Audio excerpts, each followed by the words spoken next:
રાજકોટમાં કોળી પટેલ સમાજના યુવકે રાજકોટ ક્રાઇમ બ્રાન્ચના ડીસીપી ઉપર ગંભીર આરોપ લગાવ્યા અને કહ્યું કે તેના પ્રાઇવેટ પાર્ટ ઉપર પેટ્રોલ નાખવામાં આવ્યું અને થર્ડ ડિગ્રી આપવામાં આવી અને આ વાત જાહેર થતાં હવે કોળી સમાજમાં નારાજગી જોવા મળી છે અને કોળી સમાજના આગેવાનો હવે રાજકોટ જવા રવાના થયા છે। શું છે આ સમગ્ર મામલો, વાત કરીશું આ વિડીયોમાં।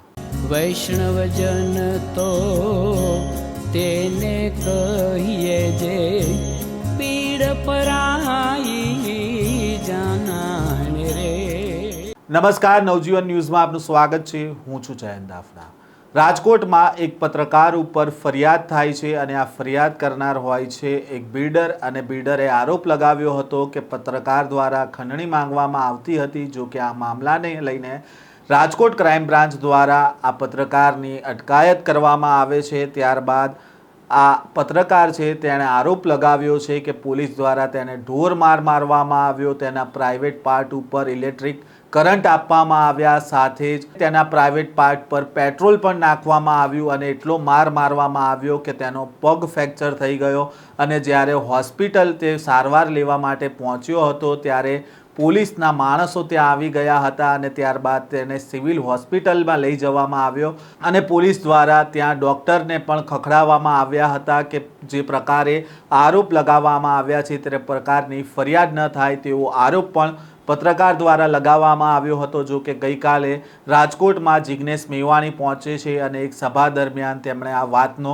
ખુલાસો કરે છે। સાથે જ જિગ્નેશ મેવાણી આ પત્રકારને મળવા માટે હોસ્પિટલમાં પણ જાય છે અને આ વાત ઉજાગર થઈ છે। ત્યારે હવે કોળી સમાજના આગેવાનો પણ મેદાને આવ્યા છે। ભાવનગરથી રાજુ સોલંકીનું પણ એક નિવેદન સામે આવ્યું છે અને તેમણે કહ્યું છે કે જે પ્રકારે ક્રૂરતા આચરવામાં આવી છે તે નહીં ચલાવી લેવામાં આવે અને હવે તેમની ટીમ સાથે તેમણે રાજકોટ આ જે યુવક છે કોળી પટેલ સમાજના રાજકોટ તેઓ પહોંચી રહ્યા છે અને આ મામલાને લઈને શું કહ્યું છે રાજુ સોલંકીએ, તેમને સાંભળીએ। આપણી સાથે કોળી સમાજના આગેવાન રાજુભાઈ સોલંકી જોડાઈ ચૂક્યા છે, તેમની સાથે વાતચીત કરીએ।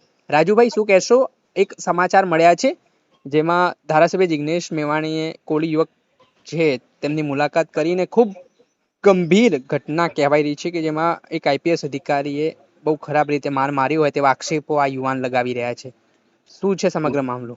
જી ફૈઝાનભાઈ, ખાસ કરીને આપ જે વાત કરો છો, રાજકોટના સુરેશભાઈ કરીને જે પત્રકાર ભાઈ છે અને કોળી સમાજના યુવાન છે, એને ખરેખર ગુંડાઓ, માફિયાઓ અને પોલીસની જે મિલીભગત હતી કોઈ બિલ્ડરોની સાથે અને એના કાળા કારોબાર ચાલતા હતા એને ઉજાગર કરવા માટે, એને એક્સપોઝ કરવા માટે એને એનો કોઈ વિડીયો બનાવ્યો અને એને ઉજાગર કર્યું, એને લઈ એની દાજ રાખી અને જે રીતે ગુજરાતની અંદર કોળી ઠાકોર સમાજ અને પછાત સમાજની સાથે પોલીસ દ્વારા બર્બરતા અને દુર્વ્યવહાર કરવામાં આવી રહ્યો છે, અન્યાય ને અત્યાચાર કરવામાં આવી રહ્યો છે, એવી જ ઘટના હમણાં તમે બગદાણામાં જોયું, આણંદમાં જોયું, એવી જ રીતે આખા ગુજરાતમાં અનેક જગ્યાએ કોળી અને ઠાકોર સમાજ ઉપર, પછાત સમાજ ઉપર અન્યાય ને અત્યાચાર થતો હોય એ જ રીતની ઘટના આજે માનવ જાતને શર્મસાર કરે,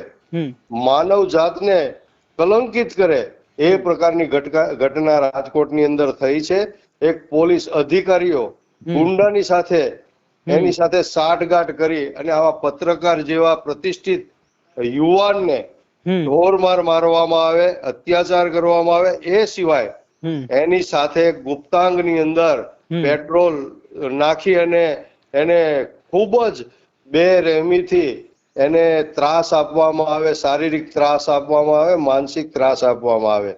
એ સિવાય આ ભાઈના ગુપ્તાંગ ઉપર શોટ પણ મારવામાં આવ્યો છે એવી જાણકારી મળી છે। ત્યારે અમારો કોળી સમાજ ખૂબ જ આક્રોશમાં છે અને આવનારા દિવસોમાં આજે જ અમે લોકો રાજકોટ આ ભાઈની મુલાકાતે જઈએ છીએ અને ખરેખર આગળની ખરેખર હકીકત ડીપમાં શું છે એ જાણકારી મેળવી અને આવનારા દિવસોમાં જે કોઈ ડીસીપી હોય, જગદીશ પ્રાંગુ કરીને કોઈ ડીસીપી છે, ઉચ્ચ અધિકારી છે, એના દ્વારા આ કૃત્ય કરવામાં આવ્યું છે। ત્યારે આ પોલીસ છે એની વર્દી અને બક્કલ પટ્ટા ન ઉતરી જાય ત્યાં સુધી અમારું આંદોલન અને આની સામેનો વિરોધ ચાલુ રહેશે ફૈઝાનભાઈ। રાજુભાઈ, જે રીતે જોઈએ તો પોલીસને કાયદો આમ જોઈએ તો જે રીતે ક્ષત્રિય ઠાકોર સમાજ થોડા દિવસ પહેલા મેદાને પડ્યો, જે ટાંટિયા તોડ સર્વિસ કેટલાક આરોપીની કરવામાં આવી, ત્યારબાદ હવે જે કોળી સમાજના યુવાન છે તેમને આટલી નિર્મમતા બેરહેમી પૂર્વક મારવામાં આવ્યો, તો આ જે ઘટના બની રહી છે તેની પાછળ કોનો હાથ લાગે છે તમને? કોણ આટલી હિંમત આપી રહ્યો છે કે અધિકારીઓ એટલા ખતરનાક રીતે?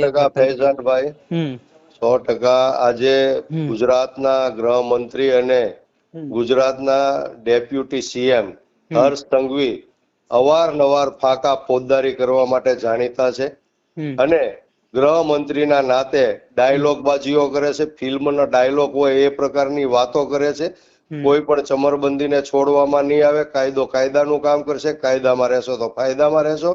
પરંતુ એની જ પોલીસના ઉચ્ચ અધિકારીઓ ક્યાંક ને ક્યાંક કાયદાનું ઉલ્લંઘન કરે છે, સંવિધાન અને બંધારણના લીરા ઉડાડે છે, એનું ચીરહરણ કરે છે.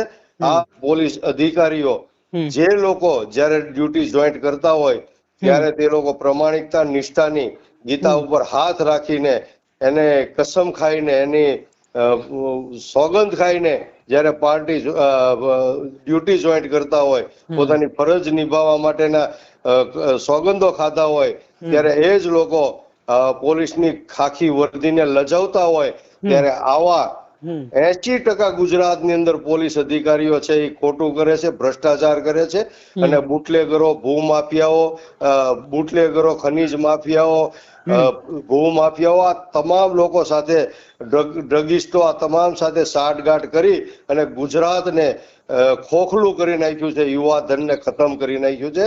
ત્યારે આજે મારે હર્ષ સંઘવીને કહેવું છે કે તમે આ ગૃહ પ્રધાનને લાયક નથી. તમારે તાત્કાલિક ધોરણે આવી ઘટનાઓ બને તો ઢાંકણીમાં પાણી લઈને ડૂબી મરવું જોઈએ અથવા તો તમારે તાત્કાલિક રાજીનામું આપવું જોઈએ. રાજુભાઈ, હવે કોળી સમાજની શું રણનીતિ છે? કેમ કે આ ઘટના બની છે ને હવે જેમ જેમ વિડીયો લોકો સુધી પહોંચી રહ્યા છે, લોકો નારાજ પણ જોવા મળી રહ્યા છે પોલીસની કામગીરીથી, તો હવે આગળ શું રણનીતિ ઘડવામાં આવશે? જેમ નવનીત બાલદિયાના કેસમાં થયું હતું. મારે ગુજરાતના તમામ કોળી સમાજના જે યુવા સંગઠનો છે, વિવિધ મંડળો છે, સામાજિક આગેવાનો છે, તમામ સાથે મારે અત્યારે વાતચીત ચાલુ છે, ચર્ચાઓ ચાલુ છે. ત્યારે અમે તાત્કાલિક ધોરણે હમણાં જ રાજકોટ પહોંચવાના છીએ અને ત્યાં બધા ભેગા થવાના છીએ અને આવનારા દિવસોમાં આ જે નરાધમ છે, જે પોલીસ અધિકારી છે, એની હવે તાત્કાલિક સસ્પેન્ડ થાય, ડિસમિસ થાય અને એના વર્ધી બક્કલ પટ્ટા ઉતરે એની માગણીઓ કરવાના છીએ. અને જો અમારી માગણીઓ ન સંતોષાય તો આવનારા દિવસોમાં જલદ અને ઉગ્ર આક્રમક આંદોલન કોળી સમાજ દ્વારા રાજકોટની અંદર અમે કરવા જઈ રહ્યા છીએ. રાજુભાઈ, ખૂબ ખૂબ આભાર, તમે જોડાયા આ મુદ્દે તમે પ્રતિક્રિયા આપી. વૈષ્ણવજન તો તેને કહી